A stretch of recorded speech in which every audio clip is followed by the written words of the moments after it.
सतगुरुदेव की जय। सर्वसंग से प्रार्थना है, सत्संग प्रारंभ हो रहा है। कृपया सत्संग स्थल पर शांतिपूर्वक विराजमान होकर के श्रद्धा से सत्संग सुने। परमेश्वर की प्यारी आत्माओं से पुनर्निवेदन है, सत्संग प्रारंभ हो रहा है। कृपया सत्संग स्थल पर शांतिपूर्वक विराजमान होकर के श्रद्धा से सत्संग सुने। सत सही संत राम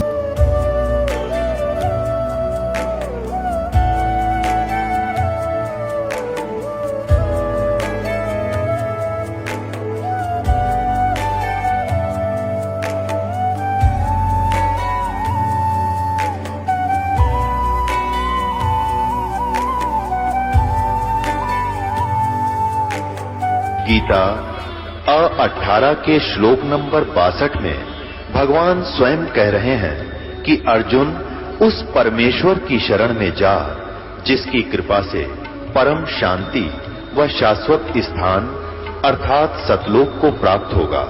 वो परमेश्वर कौन है, कहां है, कैसा है, जानने के लिए कृपया अवश्य सुनिए जगत गुरु तत्वदर्शी संत रामपाल जी महाराज के अमृत वचन। ये बताना चाहता है सत भक्ति ना करने से भक्ति करते हुए भी दुखी रहे प्राणी। ये देखिएगा, जैन संस्कृति कोश, जैन इतिहास, संस्कृति, कला एवं पुरातत्व, ये कहां से छपा है? जैन संस्कृति कोश, जैन इतिहास, संस्कृति, कला एवं पुरातत्व, प्रथम खंड। लेखक है प्रोफेसर भागचंद्र जैन भास्कर और सम्मति प्राच्य शोध संस्थान नागपुर, कला एवं धर्म शोध संस्थान वाराणसी। ये पूरा पेज देखो इसका। अब ये प्रकाशक है जैन संस्कृति कोश, प्रथम खंड। लेखक है प्रोफेसर भागचंद्र जैन भास्कर, प्रकाशक ये दोनों मिलकर हैं।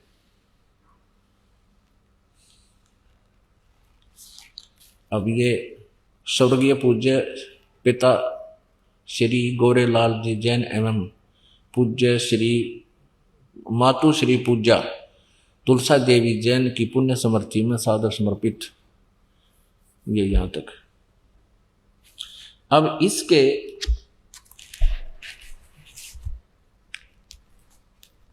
ये देखिएगा 175 पृष्ठ पे, ऋषभ देव के पौत्र मारीची, भरत के पुत्र, जो पुराण में वैदिक धर्म के प्रवर्तक माना गया है। ये जो मारीची है, इससे वैदिक धर्म चला था। अब ध्यान से देखना पुण्यात्माओं, आप बहुत इंटेलिजेंट बालक हो, अब कंप्यूटर तक बना लिया आपने, तो ये तो बहुत आसानी से समझ सकते हो। ऋषभ देव के पौत्र यानी पोते मारीची, जो भरत के पुत्र थे और जिसको मारीची को पुराण में वैदिक धर्म का प्रवर्तक माना गया है। यही मारीची जैन परंपरा में आगे चलकर महावीर जैन यानी वर्धमान बना, महावीर जैन हुआ। यही आत्मा मारीची वाली जो ऋषभ देव के पौत्र थे, पोते। अब आगे देखते हैं जैन धर्म का। ये देखो 176 पृष्ठ पे, जैन धर्म का विकास इतिहास। तीर्थंकर ऋषभ देव की जीवन घटनाएं। तीर्थंकर ऋषभ देव अंतिम कुलकर नाभिराज के पुत्र थे। उनकी माता मरु देवी थी। वे इक्ष्वाकु वंशी नाभिराज अयोध्या के एक लोकप्रिय राजा थे। तरुण होने पर नाभिराज ने ऋषभ देव का विवाह सुनंदा और सुमंगला से कर दिया। दो पत्नियों से विवाह कर दिया। सुनंदा ने तेजस्वी पुत्र बाहुबली और पुत्री सुंदरी को जन्म दिया। 2 संतान हुई और सुमंगला ने भरत सहित 99 पुत्रों को और ब्राह्मी पुत्री को जन्म दिया। यानी ऋषभ देव के 100 पुत्र 2 बेटियां थी। समय आने पर ऋषभ देव ने भरत को अयोध्या का, बाहुबली को तक्षशिला का और शेष युवराजों को उनकी योग्यता अनुसार राज्य सौंपकर संसार त्याग दिया। और यानी मरे नहीं, अपना घर त्याग दिया। दीक्षा लेकर, यानी किसी ऋषि से दीक्षा लेकर साधना में लीन हो गए, गुरु बना के। साधना काल में पाणी पात्री ऋषभ देव 1 वर्ष तक निराहार रहे, कुछ नहीं खाया 1 वर्ष तक।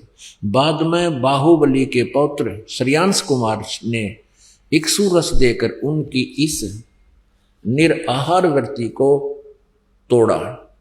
लगातार 1000 वर्ष तक तपस्या करने वाले मुनि ऋषभ देव, फिर 1000 वर्ष तक तपस्या की मुनि ऋषभ देव ने अंत में केवल्य ज्ञान प्राप्त किया। केवल्य 4 मुक्तियां होती हैं, उसमें से केवल्य ज्ञान इनको प्राप्त हुआ।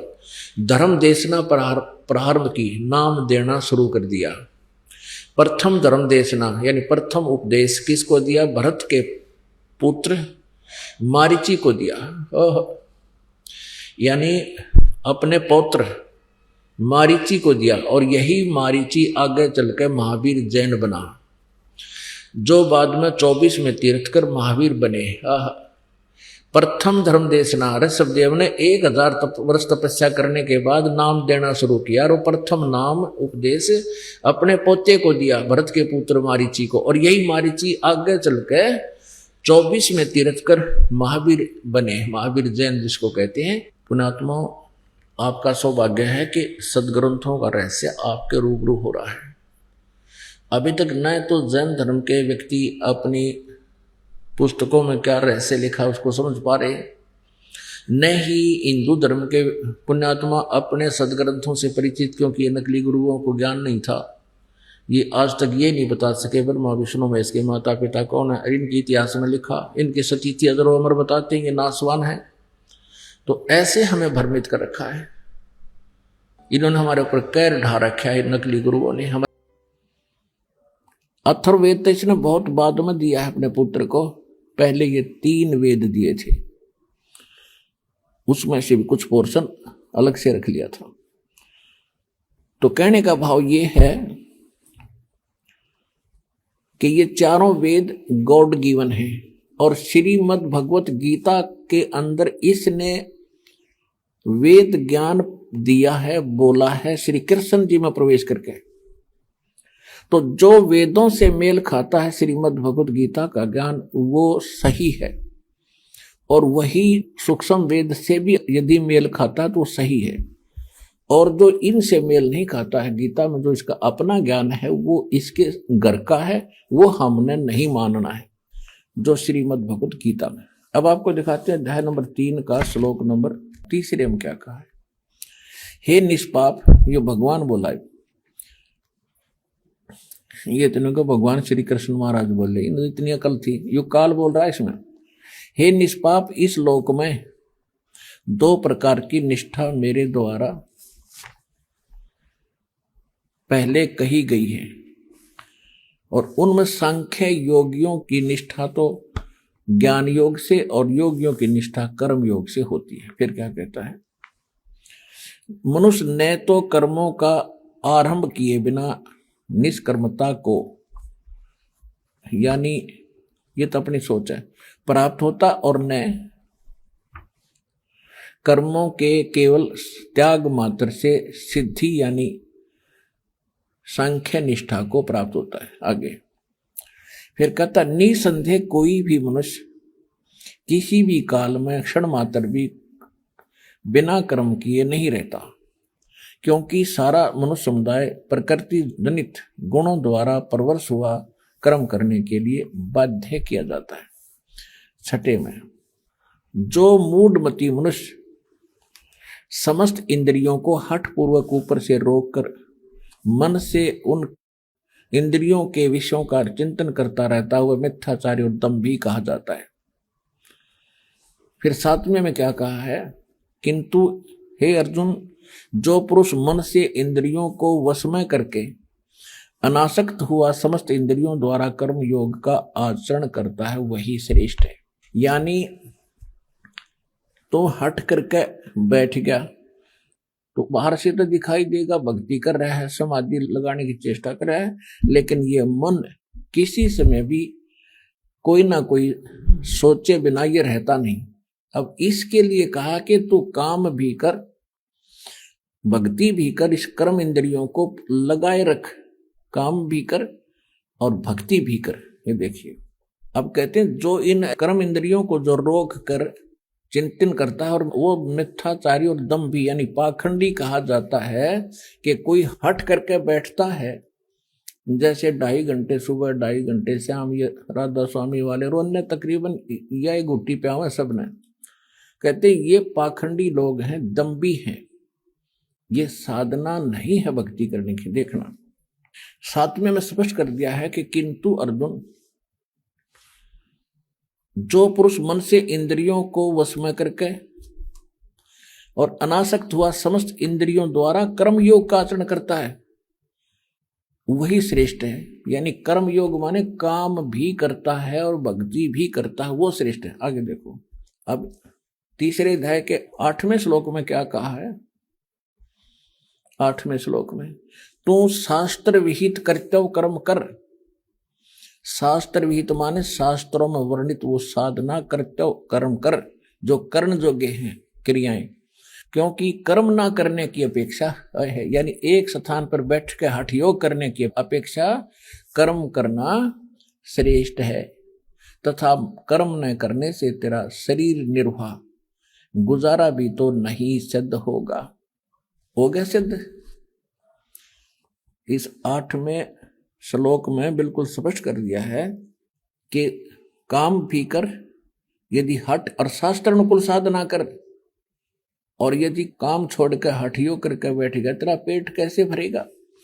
ये है वेद ज्ञान। और देखो 9वें में क्या कहा है। इसमें कहा कि ज्ञान यज्ञ के निमित्त किए जाने वाले कर्मों से अतिरिक्त, यानी यज्ञ माने धार्मिक अनुष्ठान भक्ति कर्म के अतिरिक्त किए जाने वाले कर्म अतिरिक्त दूसरे कर्मों में लगा हुआ ही यह मनुष्य समुदाय कर्मों से बंधता है। इसलिए अर्जुन आसक्ति से रहित होकर उस ज्ञान के निमित्त, तदार्थमान उस ज्ञान के नहीं, उस परमात्मा पाने के निमित्त कर्तव्य कर्म कर। अब ये तो है वेद ज्ञान, क्योंकि सूक्ष्म वेद और यजुर्वेद ये दोनों प्रमाणित करते हैं कि नाम उठत नाम बैठत नाम सोवत जागवे, नाम खाते नाम पीते नाम से ती लागवे। सूक्ष्म वेद। यजुर्वेद कहता है 40वें अध्याय का 15वां मंत्र, ये देखिएगा। यजुर्वेद, ये देखिएगा यजुर्वेद, ये कहां से प्रकाशित है। प्रकाशक है सार्वदेशिक आर्य प्रतिनिधि सभा 2/5 महर्षि सिद्धांत भवन रामलीला मैदान नई दिल्ली से। और यजुर्वेद आर्य भाषा महर्षि द्वान सरस्वती द्वारा इसका अनुवाद किया गया है और ये यहां से मुद्रित है। अब हम इसके 40वें अध्याय में चलते हैं। ये 40वां इसका अंतिम अध्याय है और ये लास्ट के ही मंत्र चल रहे हैं इसके अंदर। देखिएगा, ये है यजुर्वेद और 4400 यानी 40वां अध्याय 4400 और इसका मंत्र नंबर 15। हम संस्कृत भी पढ़ लेंगे जोड़ जाड़ का, हिंदी तो आवे अपन है, यह देवनागरी लिपि है। वायुर अनिलम अमृतम अथेदम भस्मांतम शरीरम ओम करतो समर किलबे समर और करतुम समर है 15वां श्लोक। इसका क्या अर्थ है? वायु अनिलम अमृतम अथ इदम भस्मांतम शरीरम। इसका अर्थ है कि जब तक तेरा शरीर का नाश हो तब तक, अनल माने होती वायु, इस वायु यानी श्वास के द्वारा सेवन करना होता ओम का। तो इसमें क्या बताया कि ओम कर्तु समर किलबे समर, नीचे देखिएगा, ओम कर्तो समर किलबे समर और कर्तुम समर। अब देखिए इस अज्ञानी दानंद का अनुवाद दिखाऊंगा, क्योंकि इनको कोई ज्ञान नहीं था, ये सिर्फ संस्कृत भाषा अवश्य जानते थे, तत्व ज्ञान इनके पास था नहीं, जिस कारण से इन्होंने जहां इनकी बुद्धि ने काम नहीं किया उड़ंगा कर दिया। अब इसका सीधा अर्थ है कि ओम कर्तु समर, ओम का जाप काम करते करते सिमरण कर। अब इसके अनुवाद से आपको और आसानी से सिद्ध होगा कि यो भी कोशिश कर रहा है, अर्थ तो ठीक करने की चेष्टा कर रहा है, लेकिन विचलित होने के कारण ये निष्कर्ष नहीं दे पा रहा। देखिएगा, ये इनका अनुवाद है दानंद जी का। कर्तो माने कर्म करने वाले जीव तू, शरीर छूटते समय, ये ओम लिखा है, ये ओम लिखा, इसने जैसे ये कर्तु है, कर्तु का अर्थ कर दिया कर्म करने वाले जीव, बिल्कुल ठीक है। और ओम का भी यहां अर्थ लिखना था, ओम ही लिखना था। ओम माने ओम को, समर माने समण कर, कल्बे माने अपने सामर्थ्य के लिए परमात्मा और उनके अपने स्वरूप का स्मरण माने समण कर, कर्तव्य माने अपने किए का स्मरण कर। वायु माने धनजा दिवायु, अनल माने कारण रूप वायु को, कारण रूप वायु, अमृतम अविनाशी कारण को धारण करता, अथ इसके अनंतर इदम इस शरीर नष्ट, शरीरम नष्ट होने वाला, सुखादि का आश्रय शरीर, भस्मांतम अंत में भस्म होने वाला है, तो ऐसा जान। कोई अर्थ है इसका, कोई सिर पैर है इसके अर्थ का? इसका सीधा सा अर्थ है कर्तो माने काम करने वाले। यहां लिखा है ओम कर्तो समर, काम करते करते श्रवण कर। और किलबे, किलबे माने किलबलाहट, एक विशेष कसक के साथ, तड़फ के साथ नाम का जाप करे। और कर्तव्य माने अपने मूल मनुष्य जीवन का मूल कर्तव्य जानकर ओम का जाप करे। तो इसको अंतिम सांस तक, शरीर छूटते तक, जब तेरा शरीर नाश हो तब तक इसका सेवन कर। तो ये वेद ज्ञान है। तो देखिएगा गीता जी, श्रीमद् भगवद गीता अध्याय नंबर 17 और श्लोक नंबर 5 में, जो मनुष्य शास्त्र रहित, शास्त्र विधि रहित, केवल मन माना कल्पित घोर तप को तपते हैं, दंभ और अहंकार से युक्त, कामना से आसक्त और बल के अभिमान से युक्त भी युक्त है, शरीर से युक्त। छठे में कहा कि शरीर रूप से स्थित भूत समुदाय को और अंतःकरण में स्थित मुझ परमात्मा को भी वो क्रस करने वाले हैं, यानी दुखी करने वाले हैं। उन अज्ञानियों को असुर स्वभाव वाले जान। अब क्या बता दिया कि जो अपनी मनमानी तो घोर तप तपते करते हैं, तो उनको शास्त्र विधि त्याग कर, क्योंकि शास्त्र के अनुसार जो तप लिखा है वो और है, वो 3 प्रकार के तप हैं। वो तप नहीं, उनको एक अलग से साधना बताई। जैसे हरिश्चंद्र ने वचन तप किया था कि मैं सत्य बोलूंगा, असत्य नहीं कहूंगा, उसके कारण उसने जो भी यातनाएं सहन करनी पड़ी, उसने सत्य बोला, वो तप था। अब जैसे ये दास सत्य बोल रहा है, सच्चाई कह रहा है, हमें भी यातना सहन करनी पड़ी, जेल में भी जाना पड़ा, झूठे मुकदमे भी बना दिए, ये हमारा तप है। और तप का फल भगवान कबीर परमेश्वर सबको देता है। जैसे प्रहलाद ने यही सत्य बोलने का तप किया था, वाणी वाला तप किया था, अपने पिता से कह दिया था कि तू भगवान नहीं है और तेरे द्वारा बताई गई साधना परमात्मा प्राप्त नहीं करा सकती, उस परमात्मा की भक्ति से ही मोक्ष होगा। इसी से पिता पुत्र का झगड़ा हो गया और उसने खूब सताया। वो जो तप था उसको तप, वो शास्त्र अनुकूल तप था। और जो आंख मीच कर कितने बर्फ में खड़े होकर कितने ऊपर न पाक रखा, कितने झूल गाल के, ये शास्त्र विरुद्ध और मनमाना आचरण तप है, ये नहीं करना चाहिए। इससे सिद्ध है कि उपवास और तपस्या से लाभ मानना जैनियों की गलत धारणा है। मैं ऋषियों से कि आत्मज्ञान होना चाहिए, और परमात्मा कहते हैं कूप की छाया और कूप के माही, ऐसा आत्मज्ञान जैसे कुएं की छाया कुएं तक सीमित है, उसके बाहर कोई यूज नहीं कुएं की छाया का। कूप की छाया कूप के माही, ऐसा आत्मज्ञान। आत्मज्ञान तो ये है कि हम कौन हैं और कहां से आए हैं, हमारा यहां जीने का उद्देश्य क्या है, ये तो है आत्मज्ञान। और फिर परमात्म ज्ञान कि वो परमात्मा कौन है, कहां है, कैसा है, कैसे मिलता है, उसको हम पाने का प्रयत्न कर रहे हैं, तो उससे हमें लाभ क्या है, ये परमात्म ज्ञान। तो यहां सत्संग के अंदर आत्म और परमात्म दोनों ज्ञान बताए जाते हैं।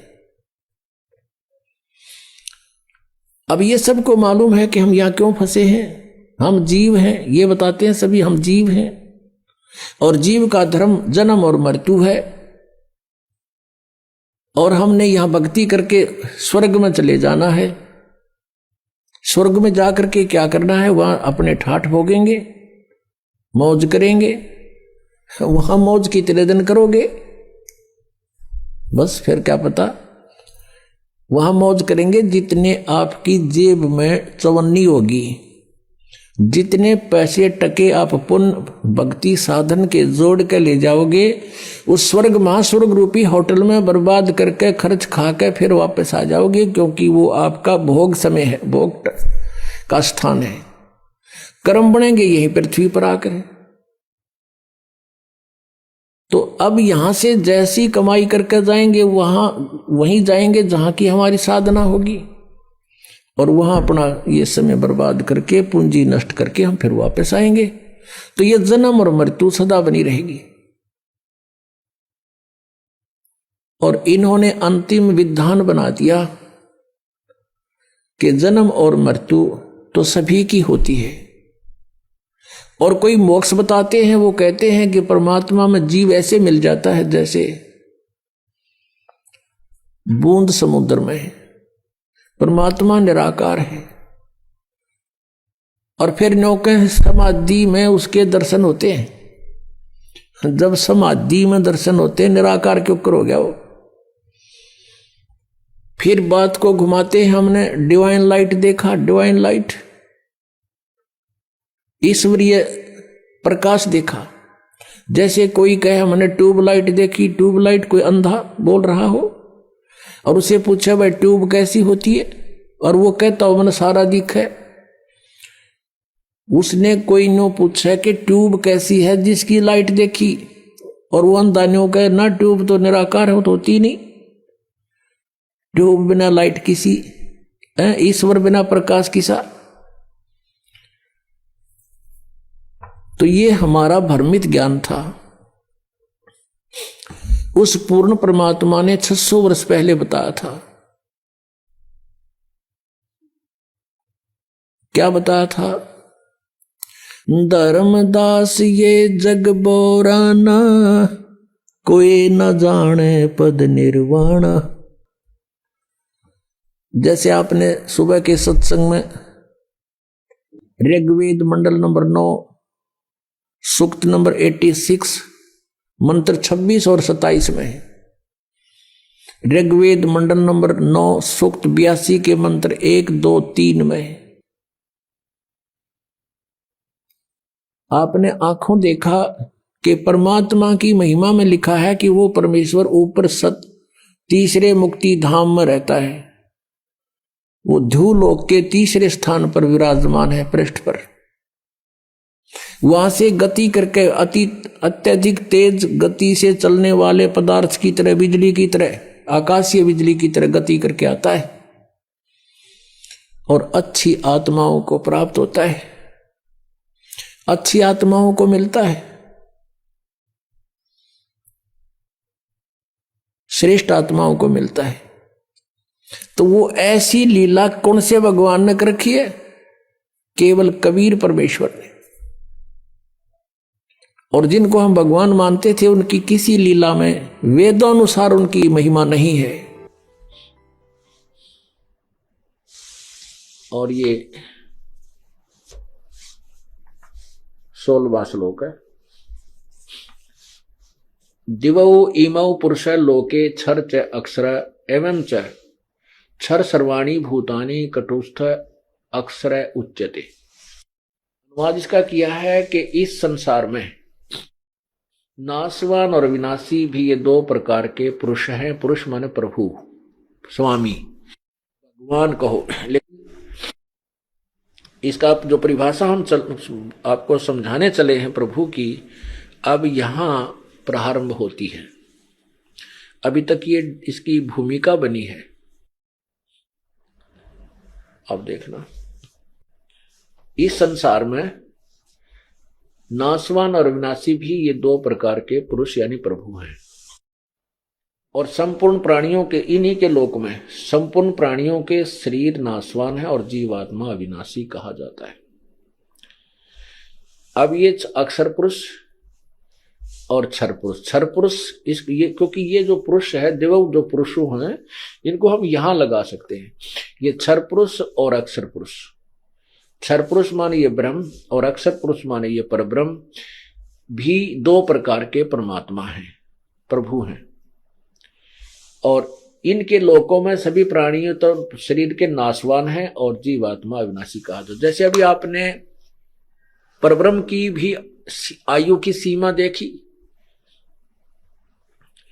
और ब्रह्म की भी। जब परब्रह्म का एक दिन समाप्त होगा, 1000 युग का, चतुर्युग नहीं, परब्रह्म का, अक्षर पुरुष का जब एक दिन समाप्त होगा जो 1000 युग का होगा। एक युग आपको बताया कि 70,000 त्रिलोकीय शिव की मृत्यु के बाद एक काल मरेगा जो एक ब्रह्मलोक में रहता है। वह 3 रूप में रहता है, ब्रह्मा, विष्णु और शिव रूप में। ऐसे ही उसी अवधि से वहां वो अपना ब्रह्मा वाला शरीर छोड़ता है, ऐसे फिर विष्णु वाला छोड़ता है, लास्ट में वो शिव वाला शरीर छोड़ता है। तब एक ब्रह्मांड का विनाश होता है और परब्रह्म का यानी अक्षर पुरुष का एक युग होता है। ऐसे 1000 युग का जब परब्रह्म का दिन समाप्त होता है तो 21 ब्रह्मांड का विनाश होता है। इस ब्रह्म के काल के 21 ब्रह्मांड का विनाश हो जाता है और ये सभी प्राणी परब्रह्म के लोक में अलग अलग स्थान पर रख दिए जाते हैं। उनके कर्म अनुसार अलग अलग वहां रखे जाते हैं। और जब उसका फिर रात्रि समाप्त हो जाती है, पुनः दिन प्रारंभ होता है, फिर दुर्गा और काल ऐसे ही उत्पन्न होते हैं। फिर उनके कर्म अनुसार वो सभी जीव नीचे भेज दिए जाते हैं और वो कर्म अनुसार उनकी फिर उत्पत्ति वहीं काल और दुर्गा और उससे होती रहती है। ऐसे ये फिर शुरू हो जाता है। तो ये होया कि परब्रह्म की भी मृत्यु है, क्योंकि 100 वर्ष परब्रह्म की 100 वर्ष की आयु है अक्षर पुरुष की। लेकिन वो वर्ष बहुत लंबे चौड़े, इसलिए इसको भी अक्षर पुरुष कह दिया। लेकिन वास्तव में अक्षर पुरुष नहीं, अवास्तव में अविनाशी नहीं है ये, क्योंकि इसका भी नाश होता है। जैसे एक ये चाय पीने का प्याला होता है, सफेद सा बना हुआ मिट्टी का, ये तो क्षर पुरुष और उसके प्राणियों की सतिथि मानो। और स्टील से बना हुआ जो पात्र हो, प्याला हो, कप है, वो समझो परब्रह्म यानी अक्षर पुरुष की सतिथि, उसका शरीर, उसके प्राणियों की सतिथि। लेकिन स्टील को भी जंग लगेगा, अंत में इसका विनाश होगा। लेकिन उस मिट्टी, उस चीनी सफेद प्याले की तुलना में वो अविनाशी यानी काफी स्थायी नजर आता है भी। लेकिन वास्तव में अविनाशी नहीं। वास्तव में विनाशी जो है सोना है, गोल्ड है, धातु, इसका विनाश नहीं होता, इसको कोई जंग नहीं लगता। तो इसी प्रकार पूर्ण परमात्मा जो है वो वास्तव में अविनाशी है। और ब्रह्म यानी क्षर पुरुष, परब्रह्म यानी अक्षर पुरुष, ये नाशवान है। ये अक्षर पुरुष कहलाता है, अक्षर का अर्थ होता है अविनाशी, लेकिन ये वास्तव विनाशी नहीं। यही गीता जी सिद्ध कर रही है। अब फिर देखो गीता अध्याय नंबर 15 के श्लोक 16 और 17 को, ये देखिएगा। ये 16वां श्लोक आप पढ़ रहे हो। दिवौ इमौ पुरुषौ लोके क्षर च अक्षर एवं च क्षर सर्वाणी भूतानि कटुष्ट अक्षर उच्यते। इस संसार में नाशवान और अविनाशी, ये क्षर पुरुष और अक्षर पुरुष, ये भी दो प्रकार के भगवान हैं। संपूर्ण प्राणियों के शरीर नाशवान है, जीवात्मा अविनाशी का। अब 17वां में स्पष्ट किया है कि उत्तम पुरुष है तू अन्य। उत्तम पुरुष यानी पुरुषोत्तम तो इन ऊपर वाले दोनों से भी कोई और ही है, और उसको परमात्मा कहा जाता है। वह वास्तव में परमात्मा कहा जाता है, परमात्मा इति उदाहरत है। और यह लोक त्रयम् अविश्य विभर्ति अव्यय ईश्वर, अव्यय माने अविनाशी, अव्यय माने अविनाशी, वो अविनाशी प्रभु है, अविनाशी परमात्मा है, परमेश्वर है।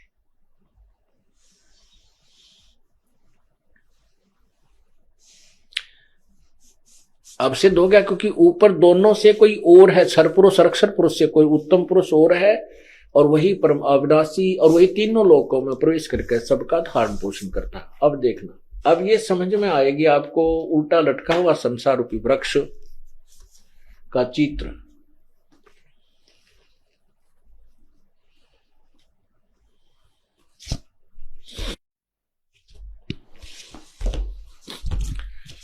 अब यहां ये जड़ है। अब देखना, उत्तम पुरुष है तो ये है परम अक्षर ब्रह्म, जो है वो परम अक्षर ब्रह्म है, और ये ऊपर को जड़ वाला ये पूर्ण परमात्मा है। इस जड़ से सबको यानी तना में खुराक गई, तना से डार में, डार से ब्रह्मा विष्णु महेश रूपी शाखाओं में, फिर हमें प्राप्त हुई पत्तों को। तो ये क्या लिखा है कि जो लोग तीनों लोकों में प्रवेश करके यह लोक त्रयम् अविश्य विभर्ति, अविश्य, अविश्य माने जो प्रवेश करके तीनों लोकों में प्रवेश करके सबका धारण पोषण भी वही पूर्ण परमात्मा ही करता है। और वही मंत्र श्लोक नंबर 29 में कहा है कि हे अर्जुन, जो इस पूर्ण अखिल यानी पूर्ण ज्ञान को समझ लेता, तत्व ज्ञान को समझने के बाद फिर सभी आध्यात्मिक ज्ञान से परिचित हो जाता है, और वो उस तत्ब्रह्म यानी उस परमात्मा को समझकर, तत्ब्रह्म को समझकर फिर जन्म मृत्यु से छूटने का ही प्रयत्न करता है। ये देखिएगा अध्याय नंबर 7 के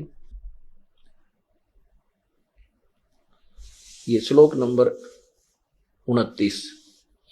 जरा मरण मोक्षाय माम आश्रित्य यतन्ति ये ते ब्रह्म तत् विदु कृत्स्नम अध्यात्म कर्म च अखिलम। इसका क्या अर्थ है कि ये अनुवाद किया इन्होंने, जो मेरे शरण होकर, भावार्थ यह कि गीता ज्ञान दाता कह रहा है कि मैं जो ज्ञान दे रहा हूं इसके आश्रित होकर के, यानी तत्वदर्शी संत से मिलने के बाद जरा मरण मोक्षाय छूट, जरा और मरण से छूटने के लिए यत्न करते हैं वे पुरुष, वो साधक, तत्व ब्रह्म, तत्व माने उस, ब्रह्म माने परमात्मा को, इस तत्व माने उस ब्रह्म को और संपूर्ण अध्यात्म को तथा संपूर्ण कर्मों को जानते हैं।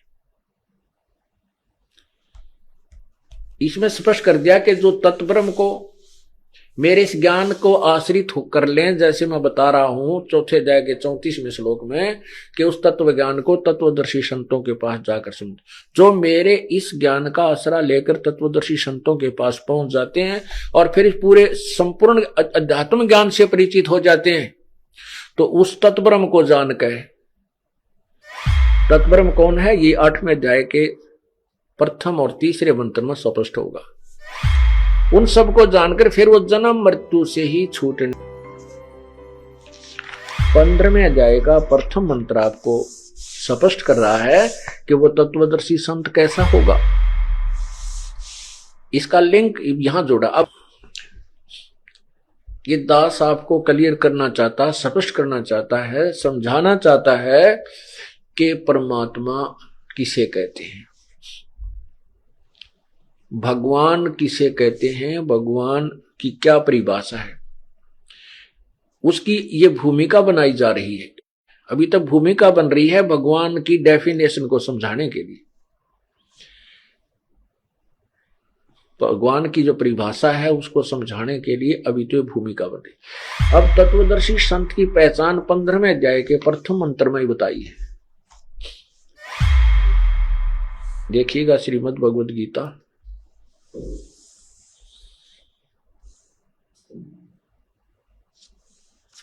और इसके अध्याय नंबर 15 अथ पंच 10वां अध्याय 15वां अध्याय।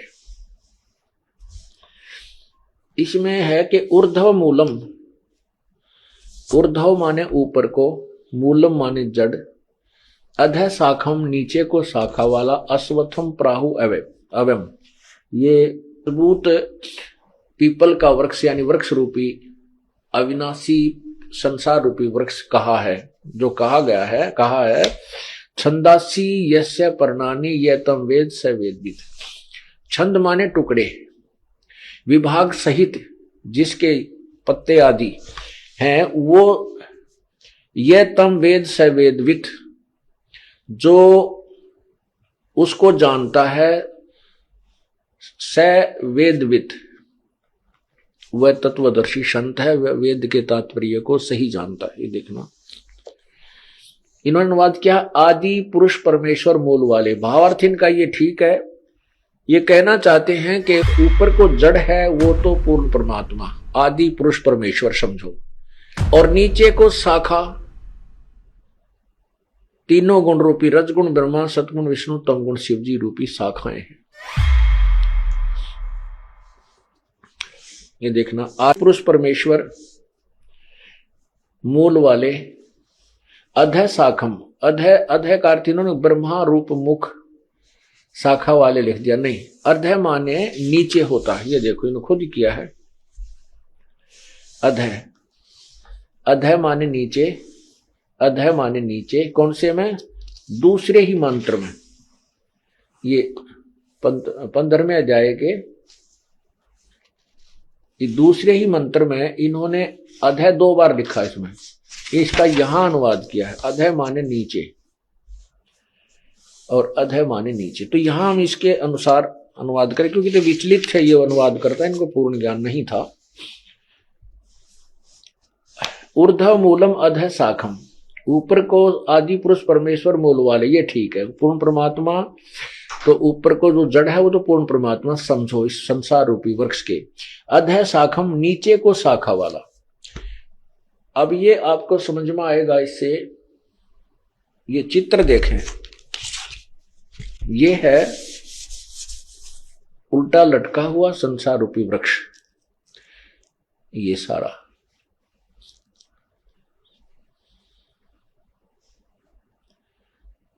ऊर्ध्व मूलम, ऊपर को पूर्ण परमात्मा रूपी जड़ वाला और नीचे को शाखा वाला, ये उल्टा लटका हुआ संसार रूपी अविनाशी वृक्ष है।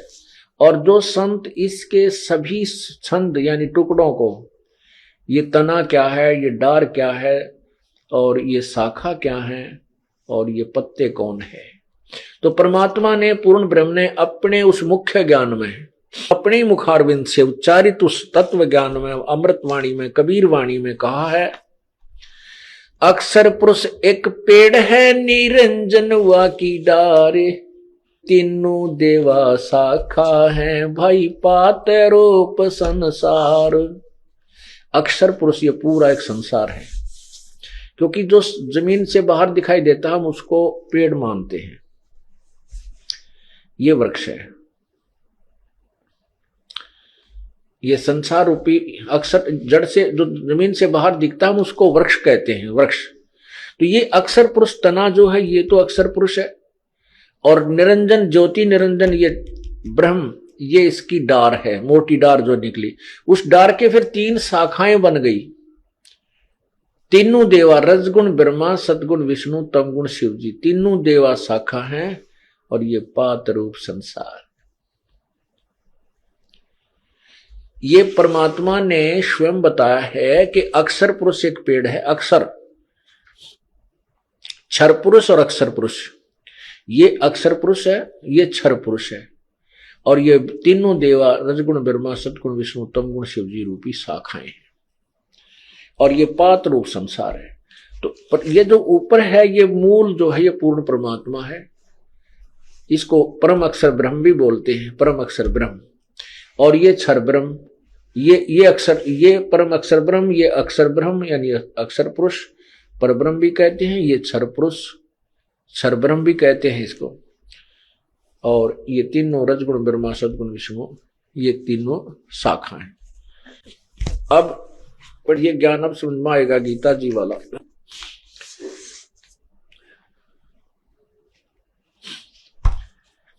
ये देखो अथ पंच 10वां अध्याय, ये प्रथम मंत्र 15 में जाएगा। प्रथम मंत्र आपको सुना रहा हूं श्री गीता जी का।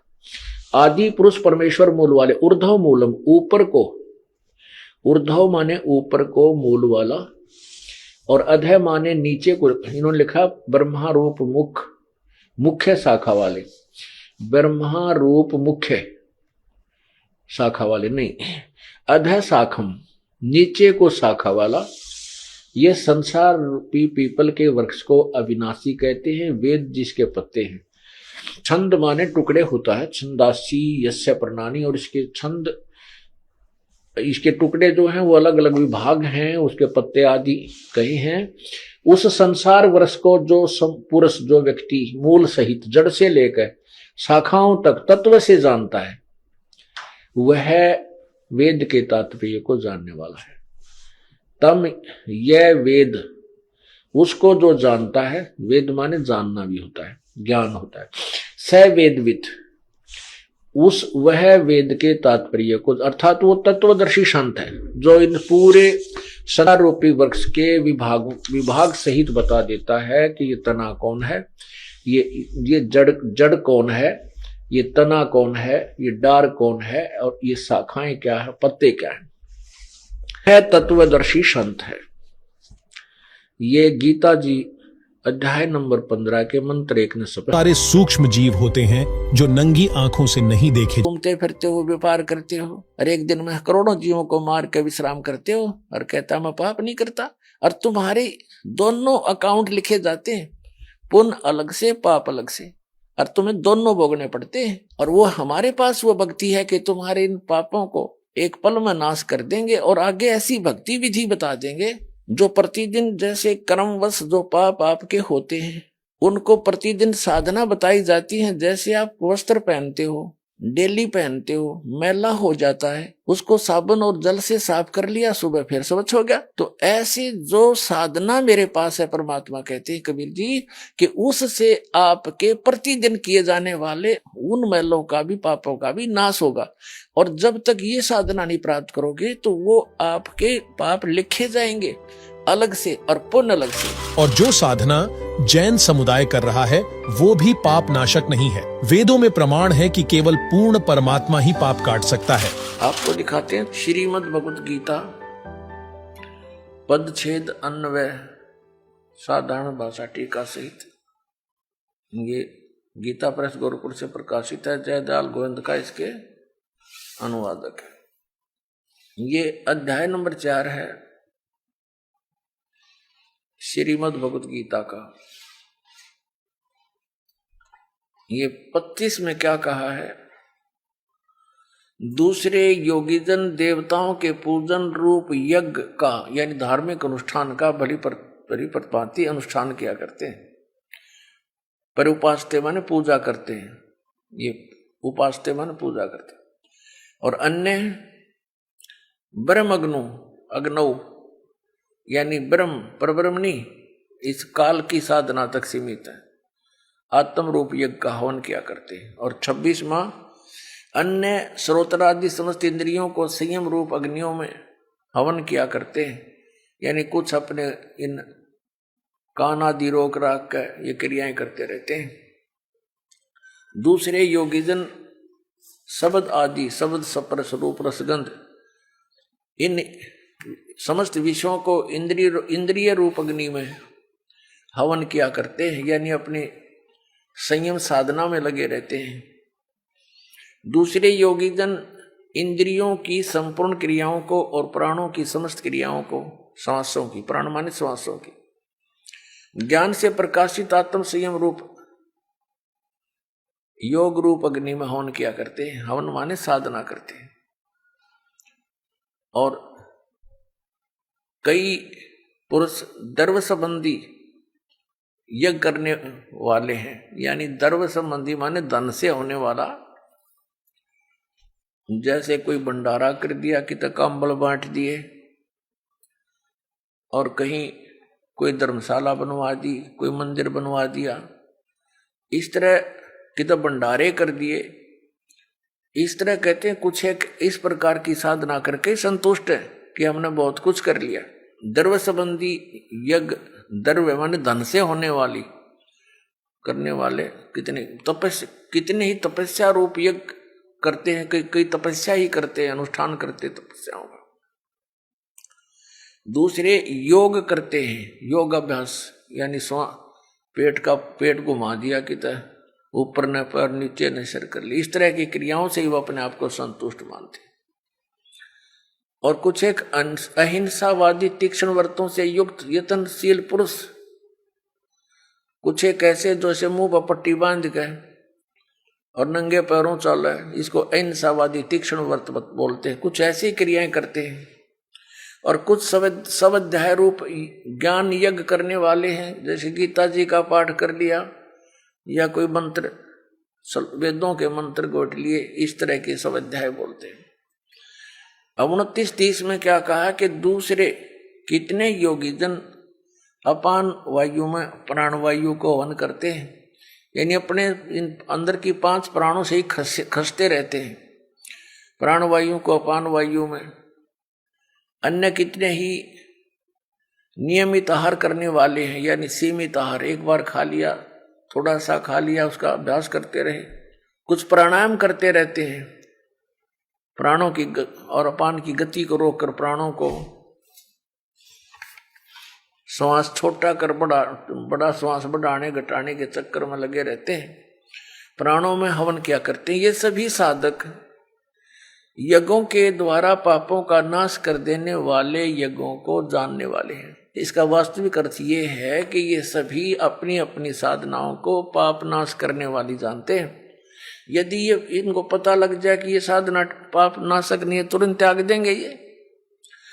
यदि यही सही होते, फाइनल होते, तो चौथे अध्याय के 32वें श्लोक में गीता ज्ञानदाता ये नहीं कहता कि और विस्तार के साथ वहां लिखी हुई है।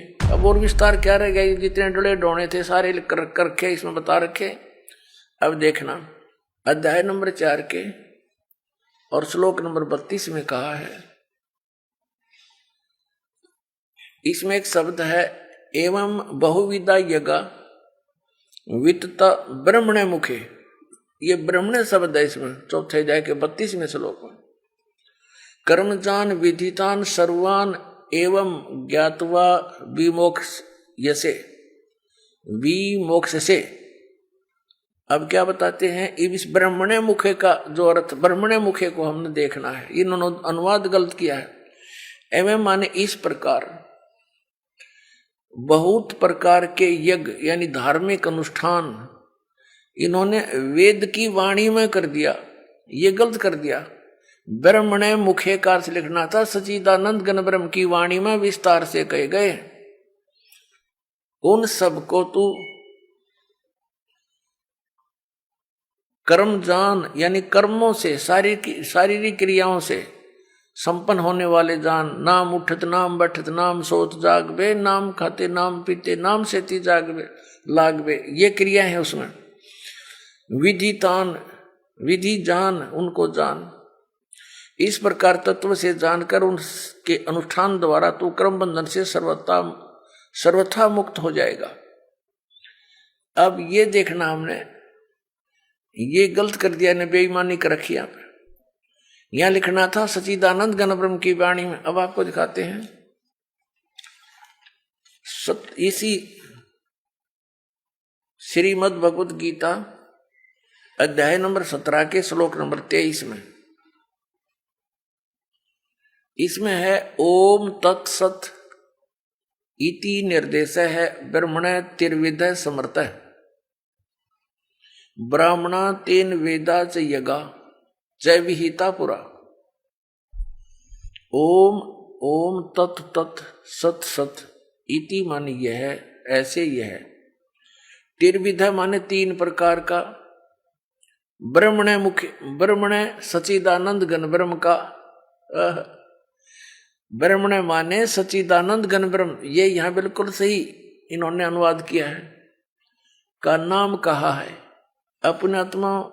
इस गीता जी अध्याय नंबर 17 के श्लोक नंबर 23 में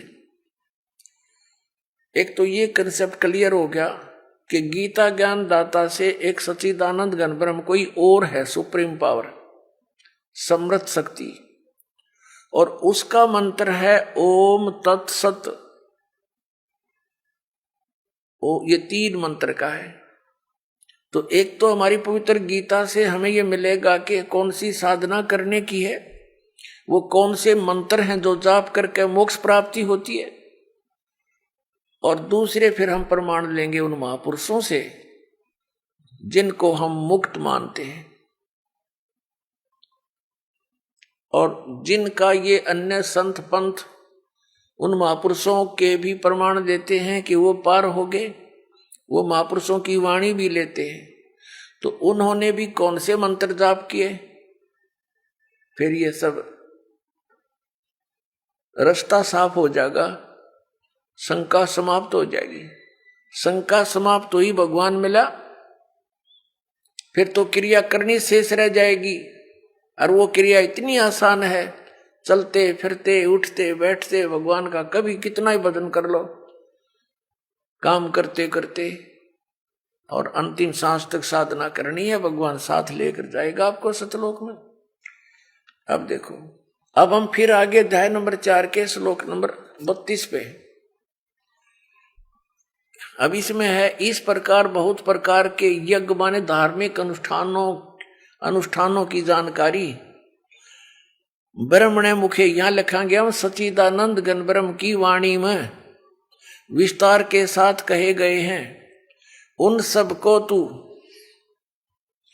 कर्म जान, यानी शारीरिक क्रियाओं द्वारा संपन्न होने वाले जान। इस प्रकार तत्व से जानकर उनके अनुष्ठान द्वारा कर्म बंधन से सर्वथा मुक्त हो जाएगा। इस अध्याय नंबर गीता अध्याय नंबर 4 के श्लोक नंबर 32 का सारांश है कि गीता ज्ञानदाता कह रहा है कि एक सच्चिदानंद घन ब्रह्म की वाणी में, जो उस सच्चिदानंद घन ब्रह्म ने यानी परम अक्षर ब्रह्म ने, पूर्ण परमात्मा ने आकर अपने मुख कमल से जो ज्ञान दिया है, वो वाणी मुखे माने मुख कमल से उच्चरित वाणी में, मुख से बोले गए उस ज्ञान में वो विस्तार के साथ कहा गया। और उसको जानने के बाद फिर पूर्ण रूप से सभी प्रकार से तो सब कर्मों से मुक्त हो जाएगा। वेद जो है भगवान की महिमा का एथेंटिक रिकॉर्ड है, उसमें परमात्मा की महिमा लिखी है, और ये खुद मानते हैं कि जो वेद में लिखा है वो हमें स्वीकार्य है। वेद सत्य है। यदि वेद सत्य है तो फिर सत्यार्थ प्रकाश की है, ये तो झूठार्थ प्रकाश है। अब दिखाते हैं आपने वेद में क्या लिखा है। अब यजुर्वेद, इसका अनुवाद करता भी मैं ऋषिदानंद है। देख कमाल की बात है, युद्ध भांग पिया करता तो नरी उतरने नहीं देता, ऐसा लगता है। इसकी जीवनी में लिखा है भांग पीता था, दिखाएंगे आपको कभी। अब ये कहाँ से प्रकाशित है? प्रकाशक है सार्वदेशी कार्य प्रतिनिधि सभा 2/5 महर्षि दानंद भवन, रामलीला मैदान, नई दिल्ली से। महर्षि दानंद सरस्वती द्वारा इसका अनुवाद किया गया।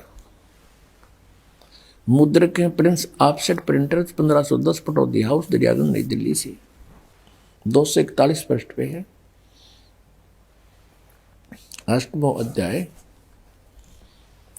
यजुर्वेद भाषा भाष्य, ये 13वां मंत्र है। 13वां, इसमें क्या लिखा है? देव कर्तस्य एनस्य एवजनम असि, मनुष्य कर्तस्य एनस्य एवजनम असि, पितर कर्तस्य एनस्य एवजनम असि, आत्म कर्तस्य एनस्य एवजनम असि, अनस्य एवजनम असि। अब इसका अनुवाद यहाँ किया इन्होंने 242 पृष्ठ पे। ये 241 पर हम पढ़ रहे थे। यहाँ देखो, 242 पर। अब यहां इसका थोड़ी बहुत कोई उतर गई होगी इसकी भांग है। इसने फिर यहां उलझाने की चेष्टा की है कि हे सबके उपकार करने वाले मित्र आप, दान देने वाले के ऐनस्य माने अपराध के, ऐनस्य अवैधनम माने विनाश करने वाले हो, क्षमा करने वाले हो। अब यह मित्र लिख दिया। अब पढ़ने वाला ने सोचा चलो ये तो मित्र मित्र के बारे में कि तो भगवान का जिक्र है नहीं छोड़ा इसने। अब इसी के कर कमलों से लिखा हुआ और दिखाते हैं सत्यार प्रकाश में। ये देखिएगा, ये सत्यार प्रकाश वही वेद अब बाद में दिखाएंगे थोड़ा आपको पुनः। और ये कहाँ से प्रकाशित है? वैदिक यति मंडल वही है। और ये दान मठ गोहाना मार्ग से प्रिंटेड है, आचार्य प्रिंटिंग प्रेस रोहतक से, दान मठ गोहाना मार्ग रोहतक से। इसके प्रथम समोल्लास में और पृष्ठ नंबर 18 पे ये नीचे क्या कहता है कि जो सबसे स्नेह करे, सबको प्रीति करने योग्य है, वह परमेश्वर सबका सच्चा मित्र है। इससे परमेश्वर का नाम मित्र है। तो वहाँ मित्र की जगह हम परमेश्वर कहेंगे। बिल्कुल यहाँ है ही परमेश्वर की महिमा, वेद कोई मित्रा की थोड़ी है। और दान देने वाले के पाप मित्र के नाश करेगा, बता कोई बात है?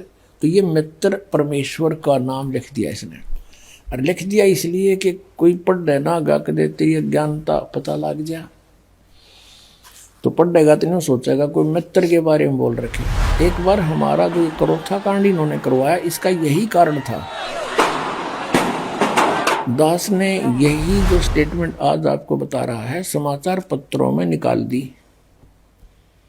और आर्य समाज के आचार्यों को पता लग गया कि तुम्हारा रोजगार गया। जय दयानंद की अज्ञानता का पता लग गया हमारे दयानंद के अनुयायियों को। ये सारे भागेंगे यहाँ से, तुम्हें फिर चंदा मिला को नहीं। तो हमने ये न्यू का न्यू लिखा था, फोटो स्टेट तो नहीं किया था, ऐसे लिख कर भेजा था कि ये ऐसे बोलता सत्यार प्रकाश में और ये यजुर्वेद में ऐसे लिखा है। तो इन्होंने जवाब दिया फिर उसका पेपर में, समाचार पत्र में, कि रामपाल तो संस्कृत ना जानता, यो के जाने वेदों के बारे में।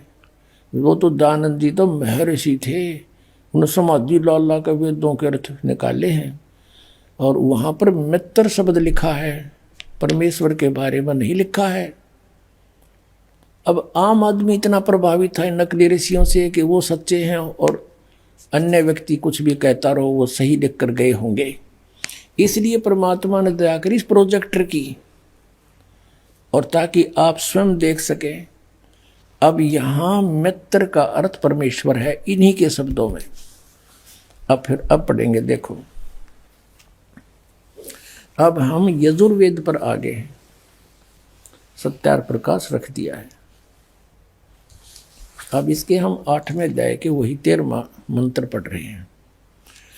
हे सब के उपकार करने वाले मित्र यानी परमेश्वर आप, देव कर्तस्य दान देने वाले के, ऐनस्य माने अपराध के, पाप के।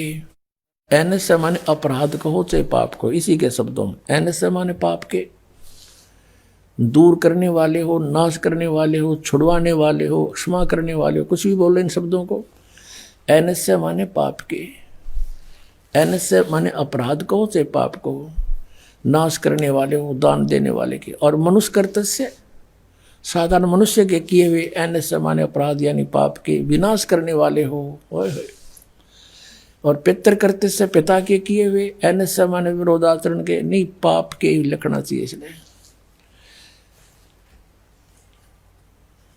अच्छी तरह हरने वाले हो यानी दूर करने वाले हो, अपने किए हुए पाप के दूर करने वाले हो।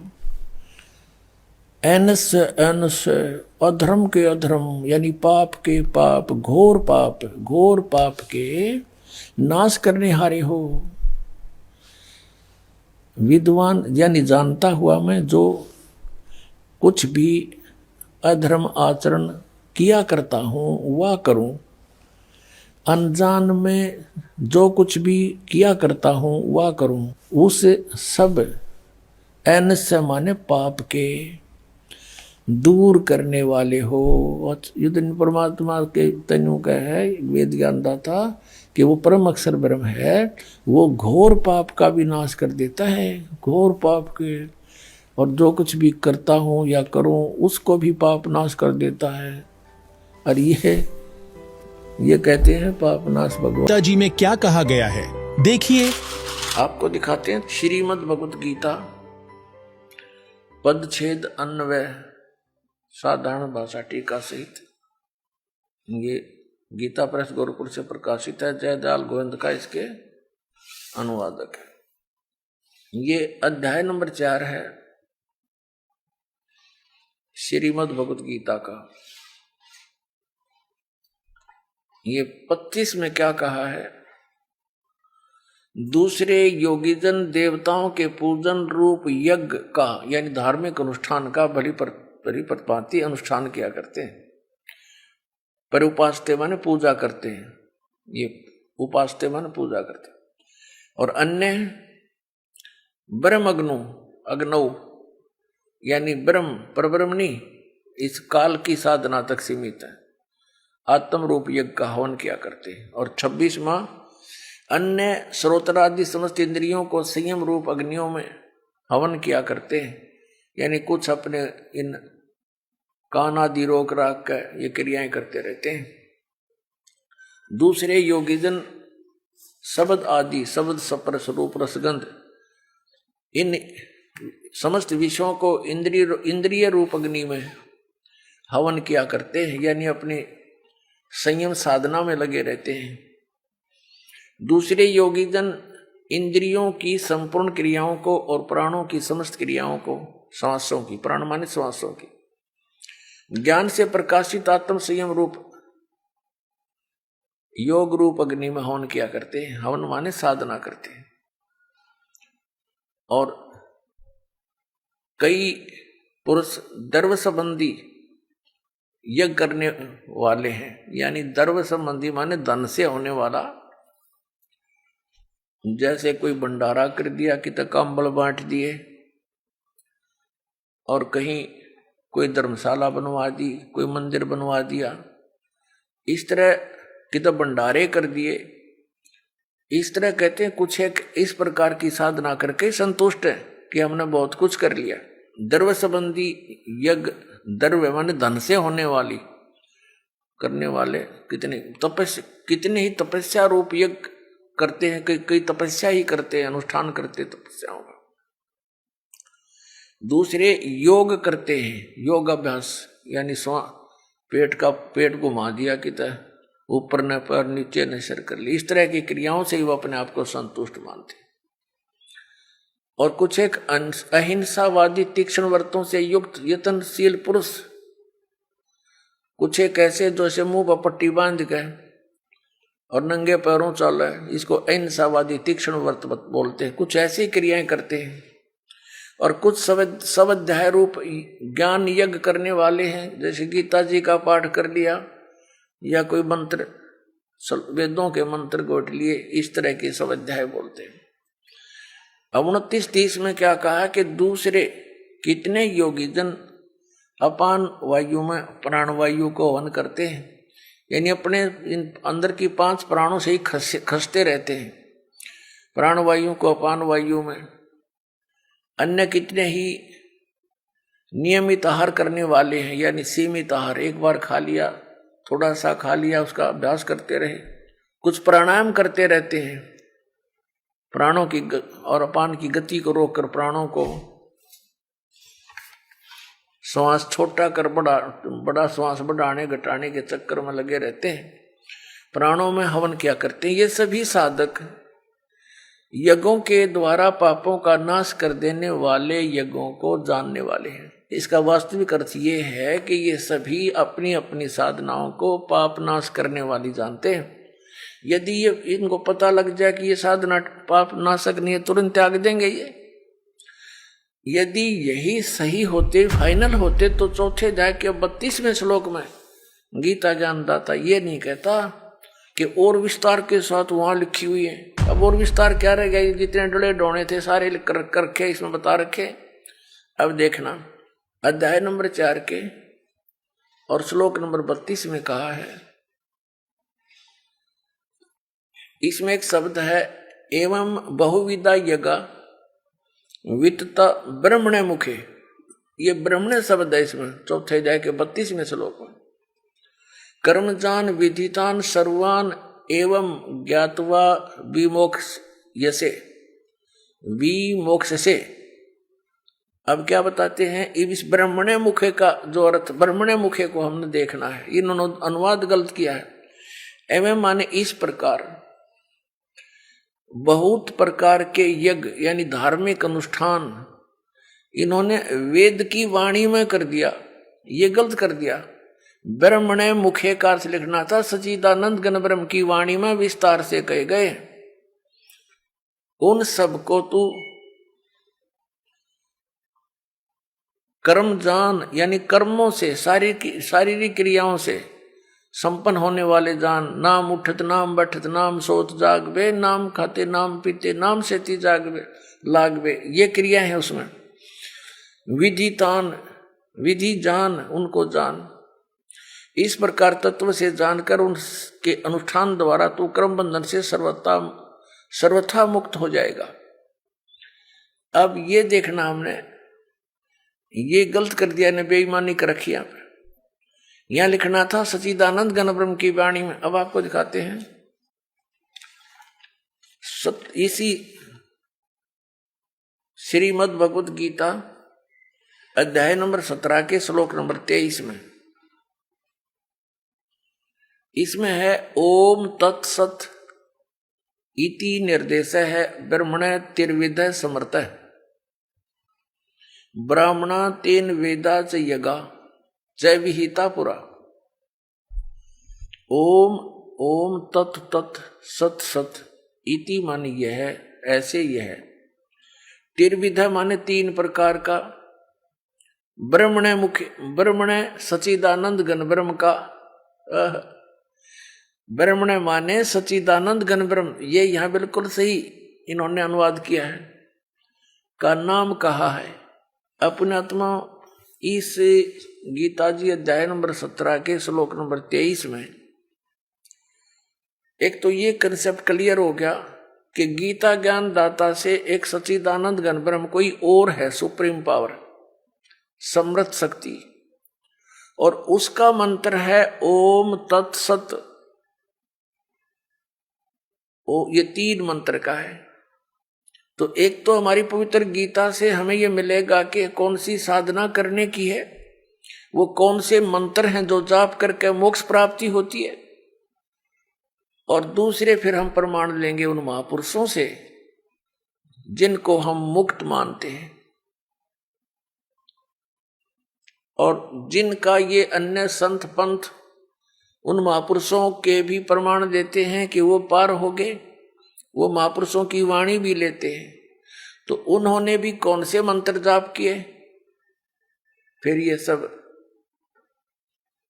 रास्ता साफ हो जाएगा, शंका समाप्त हो जाएगी।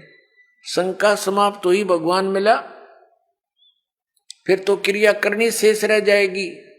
और वो क्रिया इतनी आसान है, चलते फिरते उठते बैठते भगवान का कभी कितना ही भजन कर लो, काम करते करते, और अंतिम सांस तक साधना करनी है, भगवान साथ लेकर जाएगा आपको सतलोक में।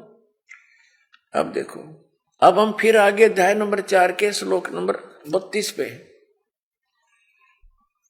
अब इसमें है इस प्रकार बहुत प्रकार के यज्ञ माने धार्मिक अनुष्ठानों की जानकारी ब्रह्मणे मुखे, यहां लिखा गया सच्चिदानंद घन ब्रह्म की वाणी में विस्तार के साथ कहे गए हैं।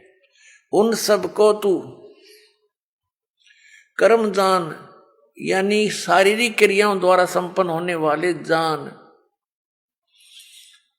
इस प्रकार तत्व से जानकर उनके अनुष्ठान द्वारा कर्म बंधन से सर्वथा मुक्त हो जाएगा।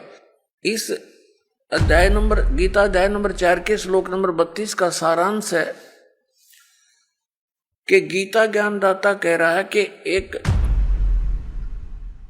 सच्चिदानंद घन ब्रह्म की वाणी में, जो उस सच्चिदानंद घन ब्रह्म ने यानी परम अक्षर ब्रह्म ने, पूर्ण परमात्मा ने आकर अपने मुख कमल से जो ज्ञान दिया है, वो वाणी मुखे, मुखे माने मुख कमल से उच्चरित वाणी में, मुख से बोले गए उस ज्ञान में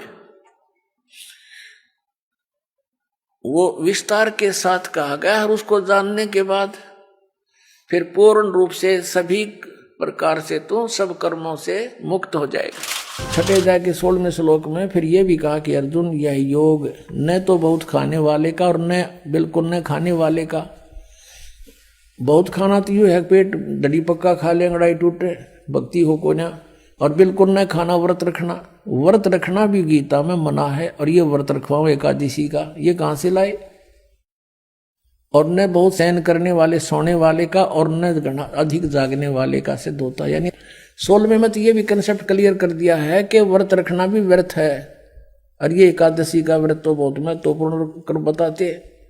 तो ये लोक वेद है, दंत कथा है, इनकी वेद शास्त्र विधि रहित ज्ञान है, उसके करने से कुछ भी लाभ नहीं होगा। गीता जी अध्याय नंबर 16 के श्लोक नंबर 23 के अंदर, जिससे स्पष्ट हुआ कि जैन धर्म द्वारा की जाने वाली शास्त्र विरुद्ध भक्ति क्रियाओं से साधक को कोई लाभ प्राप्त नहीं होगा। वहीं जैन अनुयायी का मानना है कि भक्ति साधना में शरीर को कष्ट देना अत्यधिक लाभदायक है, जबकि वास्तव में इस तरह का अभ्यास और विश्वास व्यर्थ है, जो कि नरक की ओर ले जाता है। इसलिए इन क्रियाओं से मोक्ष अर्थात निर्वाण प्राप्त करने की कल्पना करना अपने पैर पर कुल्हाड़ी मारने के समान होगी, क्योंकि शास्त्र विरुद्ध होने से इससे कोई लाभ नहीं होगा।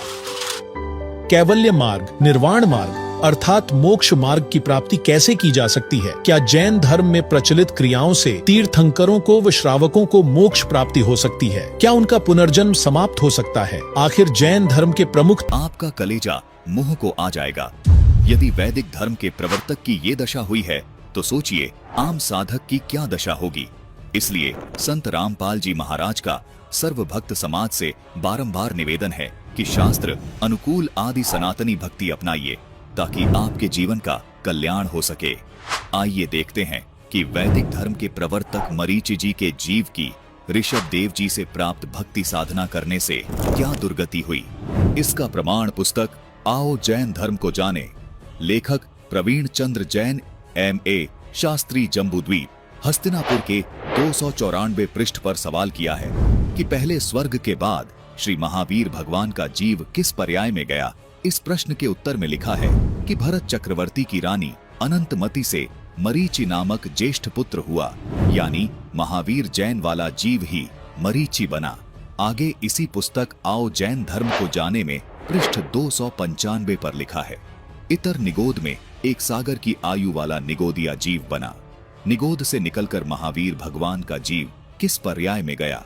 दर्शकों, अब आगे पढ़िए, जिसे पढ़कर आपका कलेजा मुंह को आ जाएगा, क्योंकि जो साधना ऋषभ देव जी ने खुद की, वही साधना उन्होंने अपने पुत्र भरत के पुत्र मरीचि को दी थी।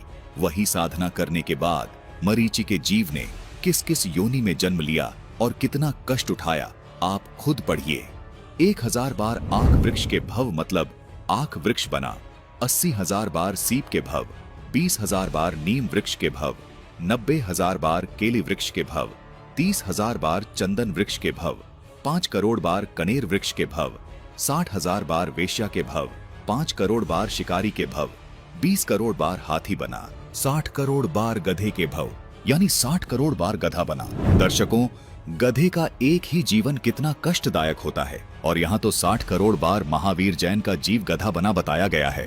उसके बाद 30 करोड़ बार उन्हें कुत्ते का जीवन भोगना पड़ा, 60 करोड़ बार नपुंसक के भव, 20 करोड़ बार स्त्री के भव, 90 लाख बार धोबी के भव, 8 करोड़ बार घोड़े के भव, 20 करोड़ बार बिल्ली के भव, 60 लाख बार गर्भपात से मरण और 80 लाख बार देव पर्याय को प्राप्त हुए। उपरोक्त सभी योनियों को भोगने के बाद श्री महावीर भगवान ने किस पर्याय अथवा किस योनि को प्राप्त किया? राजगृह नगर में स्थावर नाम का ब्राह्मण बना। स्थावर की पर्याय से श्री महावीर भगवान का जीव कहाँ गया? महेंद्र स्वर्ग में 7 सागर की आयु वाला देव बना। महेंद्र स्वर्ग से महावीर भगवान का जीव कहाँ गया? राजगृह में विश्वभूति राजा की जैनी रानी से विश्वनंदी नाम का पुत्र हो गया। विश्वनंदी पर्याय से निकलकर श्री महावीर भगवान का जीव कहाँ गया? महाशुक्र स्वर्ग में देव हुआ। महाशुक्र स्वर्ग से निकलकर महावीर भगवान का जीव कहाँ गया? त्रिपृष्ठ नामक नारायण हुआ। त्रिपृष्ठ नामक नारायण से महावीर भगवान का जीव कहाँ गया? सातवें नरक में गया। सातवें नरक से महावीर भगवान का जीव कहाँ गया? जम्मू द्वीप के छत्रपुर नंदीवर्धन राजा की वीरमती रानी से नंद नाम का पुत्र हुआ। नंद का जीव आगे किस पर्याय में गया? पुष्पोत्तर विमान में देव हुआ।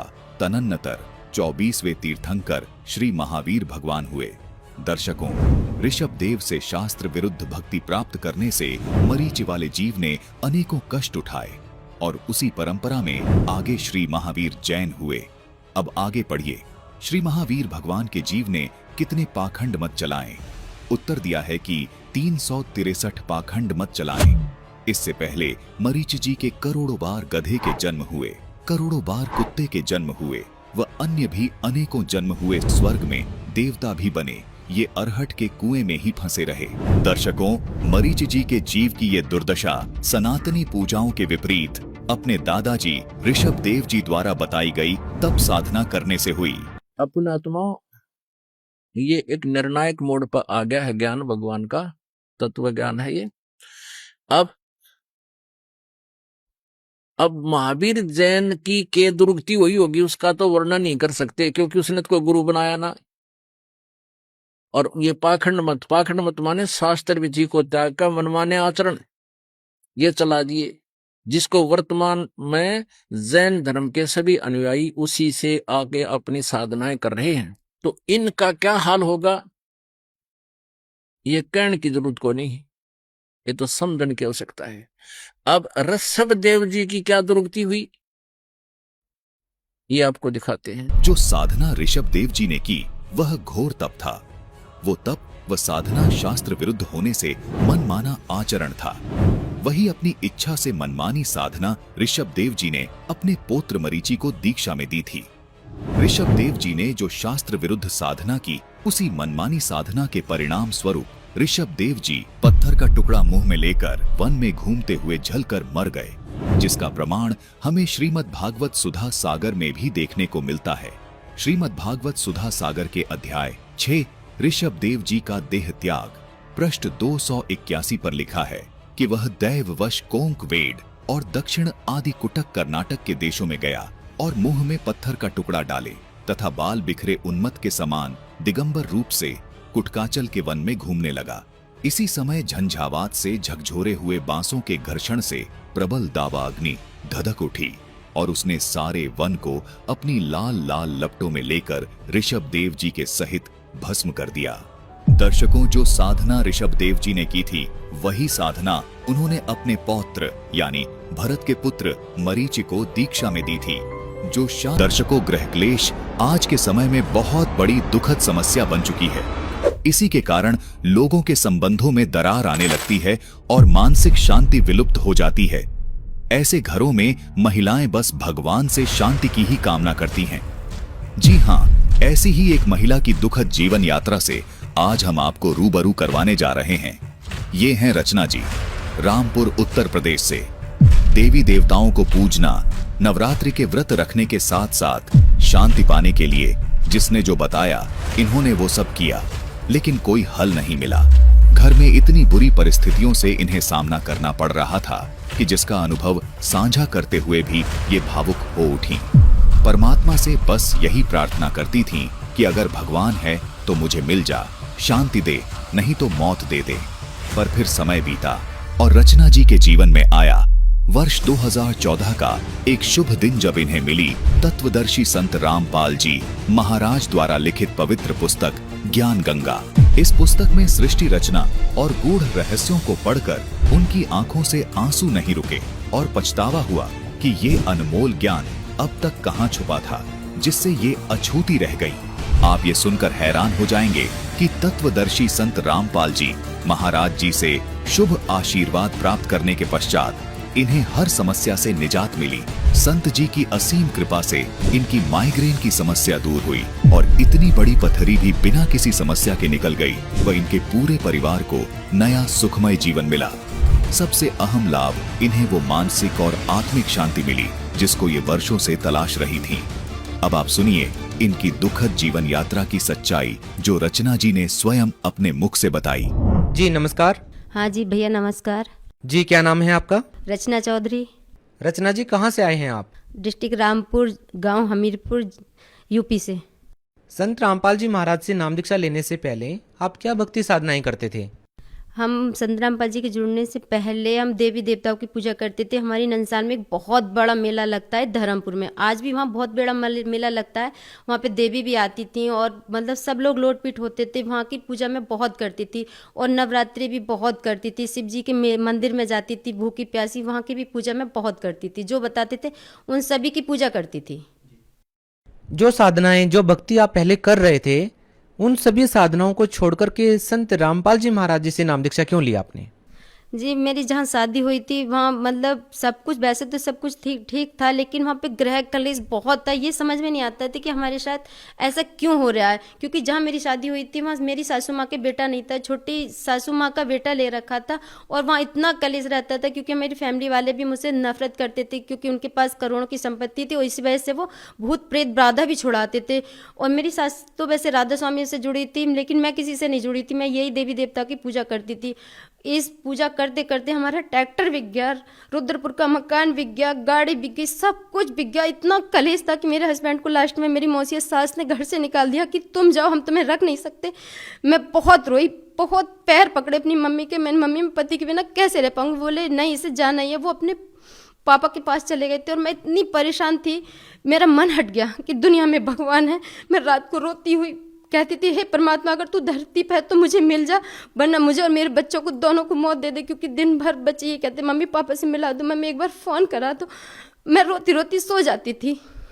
मुझे कहीं कोई देवी देवता से कोई लाभ नहीं मिला, यहाँ तक कि मैं नंगे पैर चामड़ तक पे गई थी, जबकि मेरी सासू माँ मुझे कहीं नहीं जाने देती थी।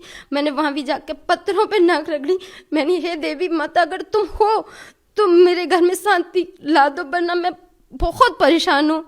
कहीं कुछ भी नहीं मिला। नवरात्रों की व्रत करी मैंने, मेरी सास ने मुझसे नफरत में आके मेरा दूध बंद कर दिया और लड्डू दे दिए, बोले इन देवी में कुछ नहीं है, तू राधा स्वामी में चल। मैंने मम्मी मुझे राधा स्वामी में नहीं जाना, घर में इतनी टेंशन होती है, तुम तो खुद राधा स्वामी की भक्ति करती हो तो शांति क्यों नहीं है। मैं इतनी थक गई थी सर, कहीं भी कोई लाभ नहीं मिला था। मैंने हार के सब कुछ छोड़ दिया था। मैं किसी को कुछ नहीं मानती थी, बस ऐसे ही जीती थी और अपने बच्चों से कहती थी अब पापा को भगवान जाने मिलेंगे ना मिलेंगे, इस दुनिया में कोई भगवान भी नहीं है।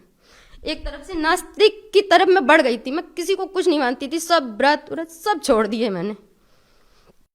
देखिए आपने अपने जीवन में बहुत सारे कष्ट देखे हैं और जो व्यक्ति अपने जीवन में उन कष्टों को अनुभव करता है वही व्यक्ति सही मायने में भक्ति और परमात्मा की वैल्यू को समझ सकता है। तो हम आपसे ये जानना चाहेंगे कि आपको इन सब कष्टों के बाद संत रामपाल जी महाराज के बारे में कैसे पता चला? हमारी गाय बीमार हुई थी, हमारी सासू माँ ने फ़ोन कराए थे। पड़ोस के गांव में संत रामपाल जी महाराज के भक्त हैं, लेकिन वो डॉक्टर थे ढोरों के। मैंने उन्हें फ़ोन करा था कि हमारी गाय को देखने आ जाओ, इसे पता नहीं क्या हो गया। जब मैंने डॉक्टर को फ़ोन करा था वो आया था। वैसे वो हमें जानता था, सारी स्थिति हमारे घर के बारे में जानता था और वो मुझसे एक बार बोला आप भी इस ज्ञान गंगा पुस्तक को पढ़ो, एक संत रामपाल जी का शिष्य हूँ मैं। तो मैंने ऐसे किताब को खोला और मैंने उन्हें वापस दे दी, मगर मुझे गुरु पे विश्वास नहीं है। भगवान कुछ नहीं होता, घर में लड़ाई झगड़े शांत नहीं होती, इतनी देवी देवताओं की पूजा कर चुकी तो अब गुरु ही क्या करेंगे। और वैसे भी राधा स्वामी के गुरु हैं हमारे घर में, मैं अब तीसरा गुरु नहीं बनाऊंगी। मैं देवी देवता की पूजा करती हूँ, ये राधा स्वामी करती हूँ, रामपाल जी महाराज के शरण में मैं नहीं जाऊंगी, अपनी बुक ले जाओ। लेकिन उसने इतने प्यार से कहा था कि जहाँ इतनी लड़ाई झगड़े, इतना क्रोध, इतना मतलब तहलका मचता था कि हमने अगर सुबह को खाना खा लिया तो शाम को भी नहीं पता कि हमें रोटी मिलेगी नहीं मिलेगी।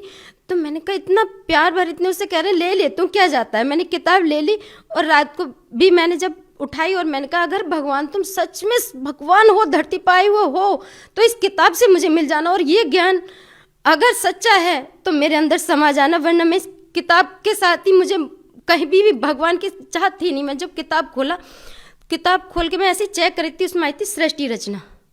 और जब सृष्टि रचना मैंने पढ़ी थी, मैंने मेरी आंखों से आंसू निकलने लगे। हे भगवान, ये मनुष्य जन्म तो हमें सिर्फ भक्ति के लिए मिला था और हम तो बर्बाद हो गए देवी देवताओं के चक्कर में। हे परमात्मा, आपने अब तक ये ज्ञान छुपा के रखा है मालिक, अब मुझे पहले क्यों नहीं मिले। और मैं इतनी रोने लगी बहुत। मैंने वो किताब 8 दिन में पढ़ ली। मैं काम निपटाती उस किताब में चली जाती। मेरी सास कहने लगी क्या किस चीज़ में लगी रहती है, ना तू काम करती है ना कुछ। मैंने कहा मम्मी आप भी इस किताब को पढ़ो, इसमें तो राधा स्वामी, धन धन सदगुरु, जितने भी गुरु हैं सब के बारे में लिखा हुआ है कि शास्त्र अनुकूल भक्ति करो तभी हमें लाभ मिलेंगे। तभी तो मम्मी हमें लाभ नहीं मिलते, हमारा घर बिक गया, सब कुछ बिक गया। अब मेरी मम्मी को भी शायद लगा कि तेरी भक्ति भी गलत है। उन्होंने कहा चल तू मुझे पढ़ के सुना दे। मैंने कहा नहीं मम्मी, आप सो जाती हो, मैं दिन में थक जाती हूँ, मुझे तो ऐसे पढ़ने में अच्छा लगता है। उन्होंने फ़ोन लिया और चिप डाउनलोड कराई और उसी भगत को मैंने फ़ोन करा कि आप मुझे चिप दे जाओ। और इतना अच्छा भगत था, वो हमारी चिप भरवा कर दे गया। हमने जब 1 महीने सुना, 2 महीने सुना, मेरे अंदर इतनी कसक हो गई। हे संत रामपाल जी महाराज, आप मुझे बुला लो। मेरी सासू माँ तो मुझे मार्केट तक नहीं जाने देती, रामपुर मुरादाबाद नहीं जाने देती, हरियाणा कैसे जाएंगी। मैं रोने लगी। मैंने कहा हे परमात्मा, मेरे बहनोई राधा स्वामी के पक्के वाले वो हैं, क्योंकि वो सत्संग करते थे, ये बुक उनके पास पहुंचा दो कैसे भी करके। लेकिन रात को ही मेरे पास अचानक फ़ोन आया कि रचना, एक संत रामपाल जी महाराज के भक्त हमें बुक देखेंगे ज्ञान गंगा, और वो तेरे बहनों ही पढ़ रहे हैं और वो जा रहे हैं, शायद तेरे दुखों का हल हो। मैं कह रही दीदी इसमें तो मैंने इंटरव्यू पढ़े, इसमें तो बहुत कुछ अच्छा लिखा हुआ है। और सुबह मैं तैयार हुई और आश्रम पहुंच गई। वहाँ जाके मैंने देखा इतना, मतलब इतनी नफरत करने वाली, मतलब मेरी ससुराल थी। शायद मीरा के साथ इतना अत्याचार नहीं हुआ था जितना अत्याचार मेरे साथ हुआ था। मुझे 2008 में निकाल दिया गया घर से। मैं छोटी सासू माँ के घर चली गई। वहाँ भी धन दौलत के पीछे 3 महीने वो सास मुझे रख नहीं पाई। बोली तुम्हारी शादी वहाँ हुई है, तुम यहाँ कैसे आ गई, तुम्हारे पापा का क्या है, तुम यहाँ से भी निकल जाओ। मैं रोती रोती वहाँ से भी निकल आई। 2 साल मैं अपने मैके रही थी। लास्ट मेरी सास, जिसकी मतलब जहाँ शादी हुई थी, बड़ी सासू माँ, वो लेकर आई थी। मैं बिना पति के रहती थी। जब मैं आश्रम में गई तो वहाँ के बर्ताव देखे, वहाँ के मतलब जो सत्संगी थे, जो मतलब भगत भाई थे, बहन इतने प्यार से बोल रही थी, मैं रोने लगी। है परमात्मा, यहाँ तो स्वर्ग जैसा माहौल है। परमात्मा, आपने इतने प्यार से, इतनी मतलब दुनिया में नफरत हो और आप इतना प्यार देते हैं यहाँ के वक्त। मैं बहुत रोई। फिर एक माई मुझसे बोली आपको नाम दीक्षा लेनी है। मैंने हाँ मुझे नाम दीक्षा लेनी है, मुझे भंडारा भी बात को करना है। मैंने नाम दीक्षा ली, फिर भंडारा करा, फिर परमात्मा के दर्शनों की लाइन में लगी। संत रामपाल जी महाराज दर्शन दे रहे थे तो मैं भाग के संत रामपाल जी के दर्शनों की लाइन में लगी। और मुझे इतना ठंडा और इतना एहसास हुआ जब संत रामपाल जी महाराज ने आशीर्वाद दिया कि मानो जैसे स्वर्ग धरती पे आ गया हो। और इतना तेज भरा चेहरा था परमात्मा का, मेरी आंखों में आंसू आने लगे। और मालिक ने मुझे आशीर्वाद दिया। और मुझे बीमारी थी कि माइग्रेन की, मुझे माइग्रेन बहुत था। मुझे जरा सी टेंशन में सिर दर्द हो जाता था, एक डस्ट से इन्फेक्शन था। और मैंने 1 महीना मंत्र जाप इतने हृदय से करे कि मेरी दोनों बीमारियां ही खत्म हो गई। और पता ही नहीं चला कि मेरे सिर में दर्द था भी या नहीं था। इतना मतलब इतना अच्छा लगा था आश्रम में जाने के बाद। हम आपसे ये जानना चाहेंगे कि आपने संत रामपाल जी महाराज से नाम दीक्षा कब ली? 9 सितंबर 2014 को मैंने संत रामपाल जी महाराज से नाम दीक्षा ली थी। देखिए, जैसा कि आपने बताया कि आपको बहुत सारी समस्याएं थी, माइग्रेन जैसी बीमारी आपको थी, इतने सारे कष्ट झेलने के बाद आपने संत रामपाल जी महाराज से नाम दीक्षा ली और आपको बहुत सारे लाभ मिले हैं। तो हम आपसे ये जानना चाहेंगे कि जो आपने लाभ बताए हैं, इसके अलावा आपको और क्या लाभ मिले हैं? लाभ, आप माइक पकड़ते पकड़ते सर थक जाओगे। मैं इतने लाभ गिनवा सकती हूँ।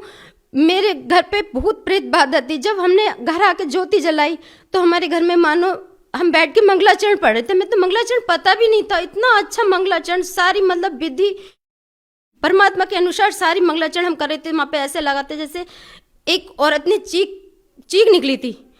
और मेरे बेटे के बुखार चढ़ गया, गर्दन टेढ़ी होगी। मैं वहाँ पे नंबर था, मैंने तुरंत फ़ोन करा। मैंने भगत जी ऐसा हो रहा है। बोले बहन परमात्मा विश्वास करो ठीक हो जाएगा। लेकिन बाद को हमें पता चली कि मसानी पसानी जाने क्या क्या हम लोगों पे छोड़ा था।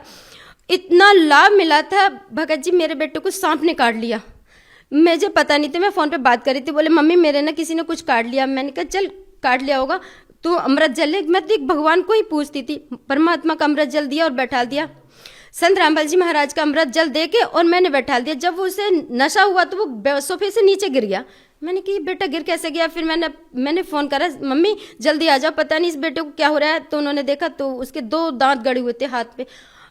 जब हम भाग के लेके गए थे, उसके पास, सांप वाले के पास दवाई दिलाने, उन्होंने तो मना कर दिया था कि अब तो जहर पूरे बॉडी में फंस गया है, फैल चुका है, अब इसे हम बंधन भी नहीं बांध सकते। तो मैंने कहा भैया कुछ तो करो। तो बोले मैं दवाई दे ही रहा हूँ। मैंने कहा चलो तुम्हें दवाई भी जब ही काम करेगी जब परमात्मा, मुझे विश्वास था परमात्मा ही मेरे बेटे को बचाएंगे। और उन्होंने दवाई तो दे दी, लेकिन मैं अपने घर लाकर संत रामपाल जी की जोत जला के और रोने लगी, परमात्मा दासी पे एक ही बेटा है, इतने कहर टूटे थे, आप अब सुख मिलने लगा तो इस बेटे की जीवन दान दे दो। बेटे को जीवन दान दिया। पति को कोरोना हो गया था, बिल्कुल डॉक्टर ने घर भेज दिया था, कोई रिश्तेदार हमारे घर नहीं आता था, सब आना बंद कर गए। इतनी परेशान थी, रो रही थी मैं, बहुत तड़प रही थी। पति गिर गए, एक बार नहाने जा रहे थे तो मैंने कहा अब कुछ नहीं बचा, परमात्मा ही आपको ठीक करेंगे, आगे आपकी मर्जी। वो समझ तो गए थे कि ये संत रामपाल जी महाराज ही हैं जो हमारे घर से इतना कलेश होता था और आज शांति से हम जीवन जी रहे हैं। उन्होंने ऑनलाइन नाम दीक्षा ली। दीक्षा लेने के 24 घंटे बाद मेरे पति को ऐसा लगा जैसे शरीर में से कुछ निकल गया हो, और मतलब बोले अब तो मैं ठीक हो गया। और जो एक घुट पानी नहीं पी रहे थे, उन्होंने नमक की रोटी चाय से खाई थी। और लाभ बताऊं, जब उनके हाथ में दवाई लगाई जा रही थी, घर पे ही डॉक्टर आता था, तो दवाई नहीं चढ़ रही थी नस में, और वो इंजेक्शन रख के चला गया कि मैं किसी और को देख आऊं। वो भी बहाना बना रहा था कि जब दवाई नहीं चढ़ रही। मैं रोने लगी, अब क्या होगा, अब ये मतलब 1100 का इंजेक्शन अब तो बेकार जाएगा, और वो इंजेक्शन लगना बहुत जरूरी था। मेरे पति अपने गाड़ी स्टार्ट करके डॉक्टर के पास गए, गांव के पास ही, लेकिन उस टाइम सब डरते थे। डॉक्टर ने कहा उनके लगा दिया नस में कि आप घर जाके लगवा लेना। घर आए तो मैं रोने लगी, डॉक्टर भी परेशान हो गया, वो भी परेशान हो गए, लेकिन इंजेक्शन नहीं चढ़े। मैंने कहा ये परमात्मा, शाम हो गई, सुबह से इंजेक्शन रखा, ये बंदी छोड़, दया करो। मेरी आंखों में आंसू आ गए, मैं खाट पे बैठ गई सिर पकड़ के। परमात्मा मुझे ऐसे लगे जैसे सफेद कपड़ों में आए और मुझसे मना कर रहे हैं कि इंजेक्शन को मना कर दे। संत रामपाल जी महाराज सफेद कपड़ों में आए और ये कहते इंजेक्शन को मना कर दे। मैंने उससे कहा था डॉक्टर से, भैया ये इंजेक्शन सुबह का रखा हुआ था, अगर नहीं चढ़ रहा तो रहने दो। बोले सुबह का रखा हुआ, ये तो काला पड़ गया, ये तो नस काट देता, ये तो बहुत शुक्र हुआ जो ये इंजेक्शन हम नहीं लगा पाए। और मैंने 100 शुक्र मनाए, बिना इंजेक्शन के, बिना दवाई के मैं सारी दवाई उठा के डस्टबिन में डाल आई कि अब परमात्मा हमें कोई दवाई नहीं खानी। जब एक नाम मात्र से अमृत जल की शीशी देते हैं परमात्मा, उससे मेरे पति ठीक हो गए। तब दवाइयों का ही बेकार क्या फायदा लेना, मेरे पति ठीक हो गए। संत रामपाल जी महाराज से नाम दीक्षा लेने के बाद आपको और क्या लाभ मिले? संत रामपाल जी महाराज से मुझे जीवन दान मिला। जब मैं घर पे रह रही थी, मैं टॉयलेट करने गई थी तो मुझे बहुत सारा पस आया। मैंने अपने भगत जी से बोला कि मुझे कोई बीमारी हो गई, और वो मुझे लेके मुरादाबाद गए। और मैं ऐसे नॉर्मल तरीके से ही चली गई, हाथ जोड़ के परमात्मा की, परमात्मा मुझे इन चीज़ों से बहुत नफरत होती है, बहुत घृणा आती है, ऐसी बीमारी मुझे मत लगाना। और जब हमारा अल्ट्रासाउंड हुआ था, डॉक्टर ने कहा था इनका अल्ट्रासाउंड करो।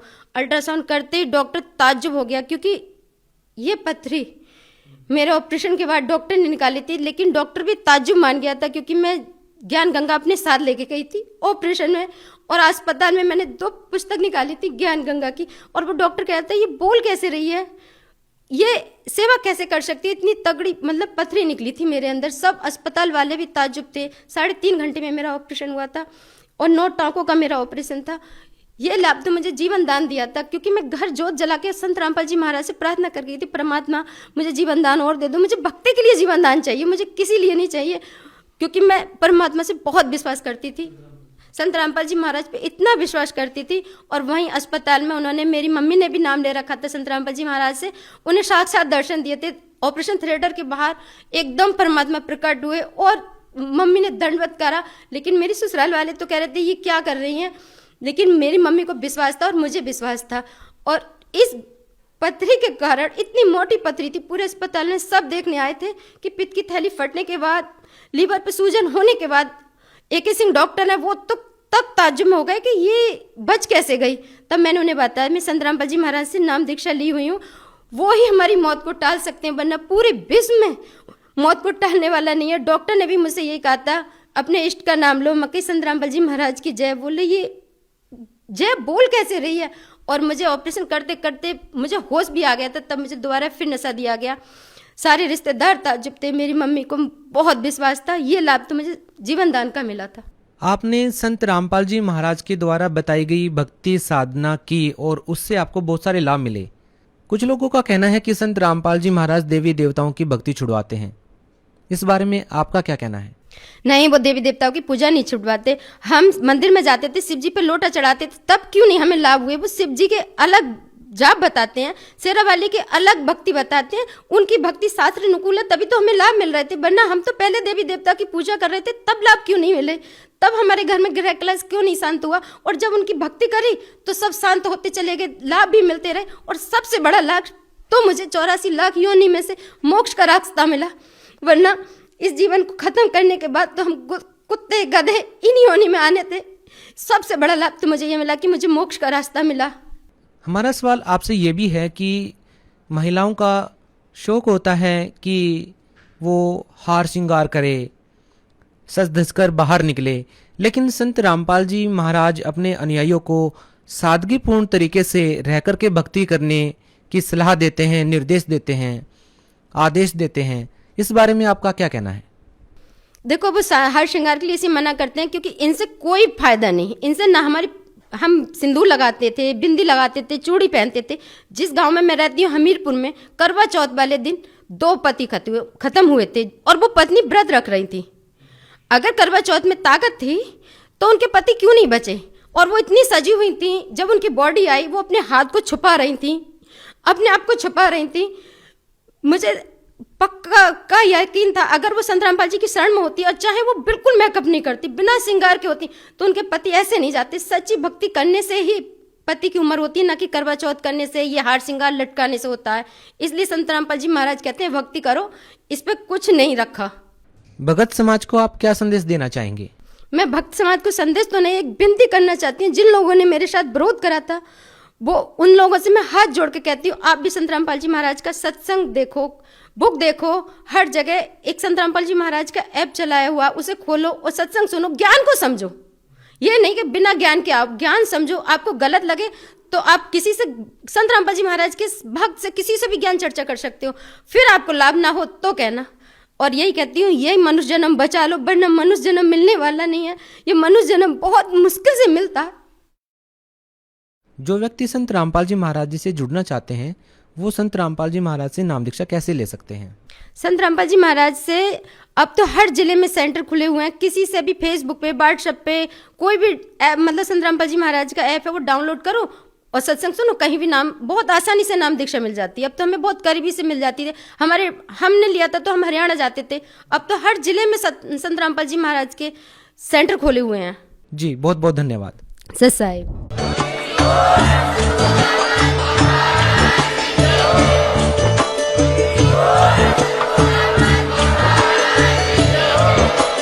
आप सुन रहे थे जगत गुरु तत्वदर्शी संत रामपाल जी महाराज जी के मंगल प्रवचन। अधिक जानकारी के लिए विजिट कीजिए हमारी वेबसाइट www.jagatgururampalji.org। संत रामपाल जी महाराज जी के शुभ आशीर्वाद से पूरे विश्व भर में 500 से भी ज्यादा नाम दीक्षा केंद्र हैं, जिन पर संत रामपाल जी महाराज जी द्वारा ऑनलाइन निशुल्क नाम दीक्षा दी जा रही है। अपने नजदीकी नाम दीक्षा केंद्र का पता करने के लिए संपर्क करें 8222880541।